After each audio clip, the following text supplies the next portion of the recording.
Hello students, good morning. Biology में आज हम आपको कुछ important points about asexual reproduction बताएंगे। एसेक्सुअल रिप्रोडक्शन के बारे में कुछ इम्पोर्टेंट पॉइंट्स होते हैं, उनको हम आपको बताएंगे। ठीक है, उसमें कुछ आप पढ़े होंगे, कुछ नहीं पढ़े होंगे। देखिए,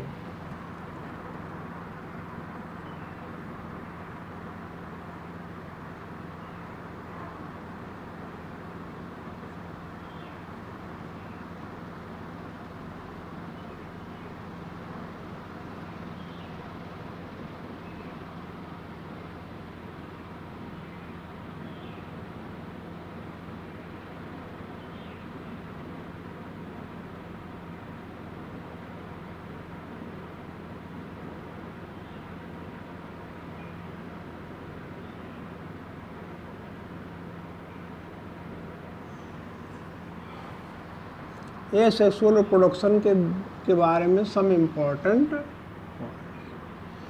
पहला तो इसमें इम्पोर्टेंट पॉइंट्स ये होता है कि इसमें single parent, single individual, one individual अकेले ही ऑफस्प्रिंग प्रोड्यूस कर सकता है। ठीक है, और जो ऑफस्प्रिंग प्रोड्यूस होगा वो अपने पेरेंट के लगभग आइडेंटिकल कह सकते हैं, यानी उसका कॉपीज होता है, एक प्रकार से कह सकते हैं एग्जैक्ट कॉपीज होता है। ऑफस्प्रिंग अपने पेरेंट का एकदम एग्जैक्ट कॉपी होता है। ठीक है, तो एसेक्सुअल रिप्रोडक्शन में आप कह सकते हैं in this method of reproduction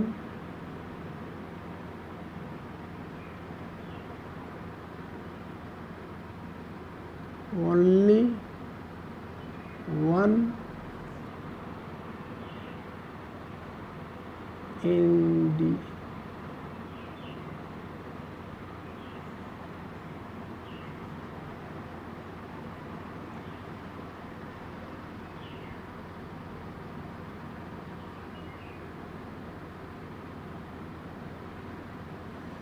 In this method of reproduction only one individual मतलब only one parent can produce offsprings।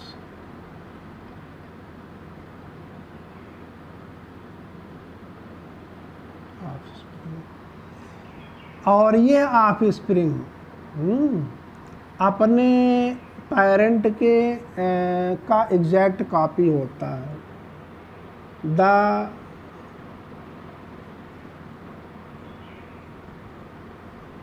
produced offspring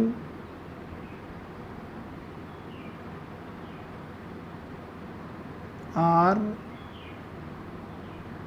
exact copies of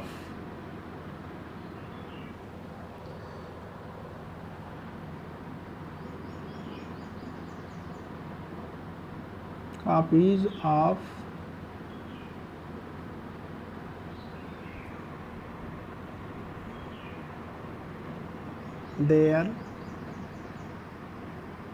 parent। अपने पेरेंट के एकदम का एग्जैक्ट कॉपी होता है। ठीक है, यानी जेनेटिकली भी सेम होता है और मॉर्फोलॉजिकली भी सेम होता है। लेकिन जब पेरेंट्स से जब ऑफस्प्रिंग बनता है तो पेरेंट्स ख़त्म हो जाता है, पेरेंट्स कन्वर्ट हो जाता है ऑफस्प्रिंग में। तो पेरेंट और ऑफस्प्रिंग को एक दूसरे का हम लोग क्लोन नहीं कह सकते। जैसे एक अमीबा है, आप देख लीजिए, एक अमीबा सेल डिवीज़न करके मान लीजिए 2 अमीबा बना लिया। अब इसी से बने तो अब तो ये तो डिवाइड हो करके ख़त्म हो गया, अब ये बने हैं। लेकिन ये दोनों अगर एक दूसरे के यानी जेनेटिकली और मॉर्फोलॉजिकली सेम है तो ये दोनों क्लोन कहे जाएंगे। ठीक है, लेकिन अगर हम पहले से स्टडी किए होते तो ये है पेरेंट और ये ऑफस्प्रिंग, ये दोनों अगर देखा जाए तो मार्फोलॉजिकली सेम होंगे, ठीक है, और जेनेटिकली भी सेम होते हैं, लेकिन स्लाइट वेरिएशन, हल्का वेरिएशन होता है जो कि आपके यहाँ हाई स्कूल या 10th में बताया गया है, ठीक है। और वो स्लाइट वेरिएशन इनके एडाप्टेशन में मदद करता है, इसलिए इनको हम लोग 100% क्लोन नहीं मानते हैं, ठीक है। एसेक्सुअल रिप्रोडक्शन से प्रोड्यूस्ड ऑर्गेनिज्म को हम लोग 100% क्लोन नहीं मानते हैं, ठीक है। और इसके बाद एसेक्सुअल रिप्रोडक्शन कहाँ पर सबसे ज़्यादा होता है?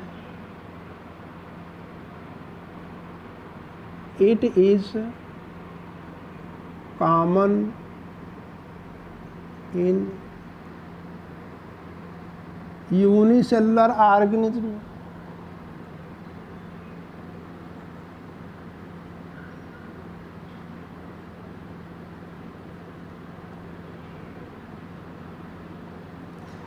देखिए, एसेक्सुअल रिप्रोडक्शन वहीं पर कॉमन होता है जहाँ पर बॉडी ऑर्गेनाइजेशन बहुत सिंपल हो, सिंपल बॉडी ऑर्गेनाइजेशन हो। तो यूनिसेलुलर ऑर्गेनिज्म में सिंपल बॉडी ऑर्गेनाइजेशन होता है, इसलिए यहाँ पर एसेक्सुअल रिप्रोडक्शन होता है, ठीक है। एंड इन प्लांट्स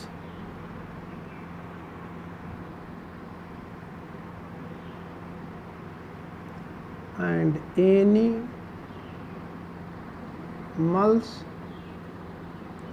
having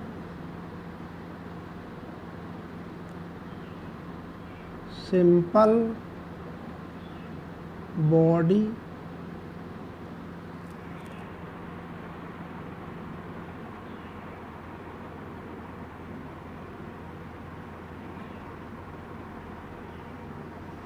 ऐसे प्लांट और एनिमल में भी एसेक्सुअल प्रोडक्शन पाया जाता है जिसमें सिंपल बॉडी ऑर्गेनाइजेशन होता है। इसका मतलब ऐसे ऑर्गेनिज्म जिसमें सिंपल बॉडी ऑर्गेनाइजेशन पाया जाता है, चाहे उसमें एसेक्सुअल प्रोडक्शन होगा, चाहे वो यूनिसेलुलर ऑर्गेनिज्म हो, चाहे वो प्लांट हो, चाहे वो एनिमल हो, ठीक है। इसका मीनिंग ये हुआ होता है, ठीक है। आप जानते हैं प्रोटिस्टा और मोनेरा, मोनेरा और प्रोटिस्टा में जो ऑर्गेनिज्म रखे गए हैं जनरली यूनिसेलुलर होते हैं। मोनेरा और प्रोटिस्टा के जो ऑर्गेनिज्म होते हैं जनरली यूनिसेक्सुअल होते हैं और यूनिसेलुलर होते हैं। अगर वो यूनिसेलुलर होते हैं तो सिंपली आप कह सकते हैं कि वो एसेक्सुअल रिप्रोडक्शन करेंगे। लेकिन वो किस प्रकार से जो है एसेक्सुअल रिप्रोडक्शन करते हैं, अगर ये देखेंगे तो प्रोटिस्टा और मोनेरा इस किंगडम के जो ऑर्गेनिज्म होते हैं जनरली सेल डिवीजन के द्वारा, किसके द्वारा? सेल डिवीजन के द्वारा एसेक्सुअल रिप्रोडक्शन करते हैं, ठीक है।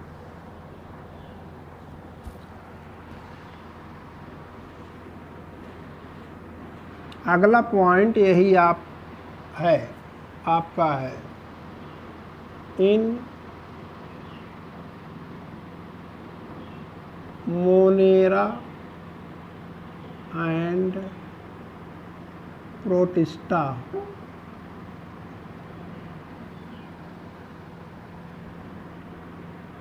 द asexual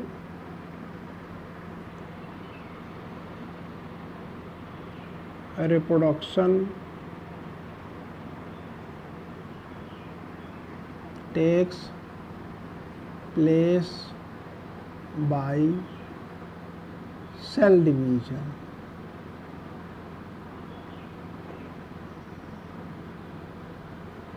सेल डिवीजन के द्वारा ये रिप्रोडक्शन करते हैं, ठीक है। अब यूनिसेलुलर अब इसी चीज़ को अलग पॉइंट में भी देखिए, मोनेरा और प्रोटिस्टा में जो ए सेक्सुअल रिप्रोडक्शन होता है ये सेल डिवीजन के द्वारा होता है, ठीक है।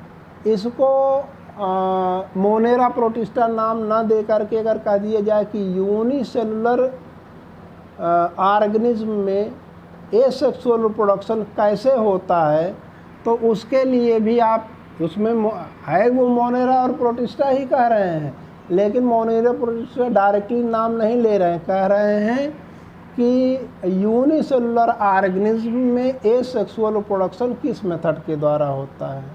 तो इसके लिए आप जानते रहिए, इन यूनिसेलुलर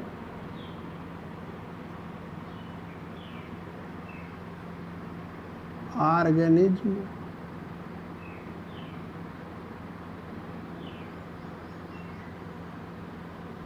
द asexual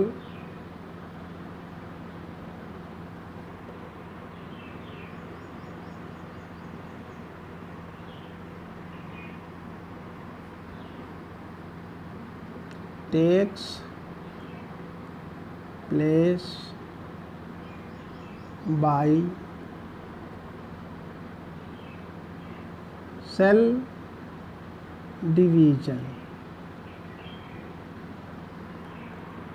कभी सेल डिवीजन देंगे, कभी बाइनरी फिशन भी दे सकते हैं। आप कह सकते हैं R by binary fission,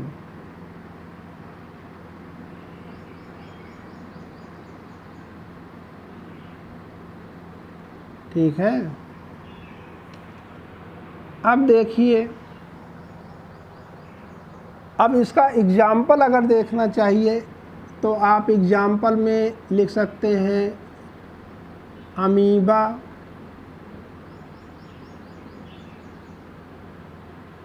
paramecium,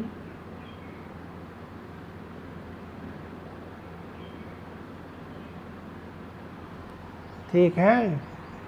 अब आप जानते हैं ईस्ट भी एक यूनिसेलुलर ऑर्गेनिज्म होता है, ठीक है। अगर यह यूनिसेलुलर ऑर्गेनिज्म है तो इसमें भी सेल डिवीजन मेथड के द्वारा ही रिप्रोडक्शन होना चाहिए, asexual reproduction.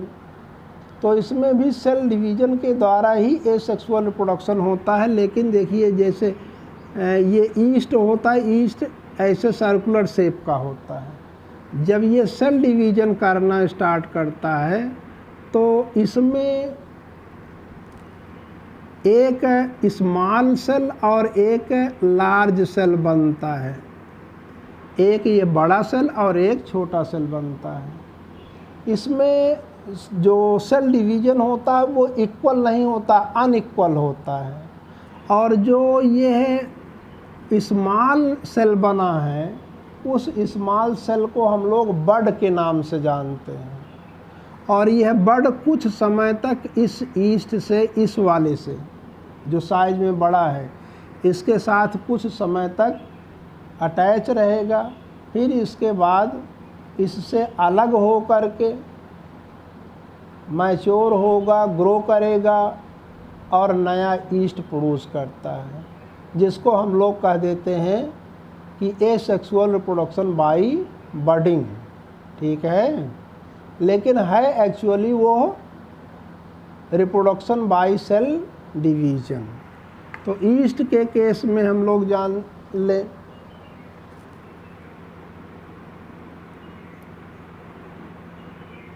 In east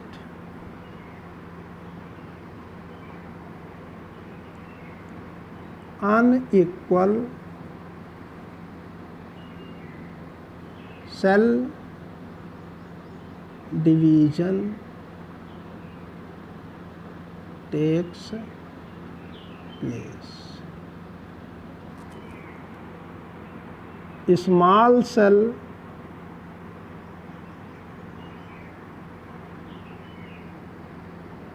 is called bud, उसको हम लोग बड कहते हैं। which can grow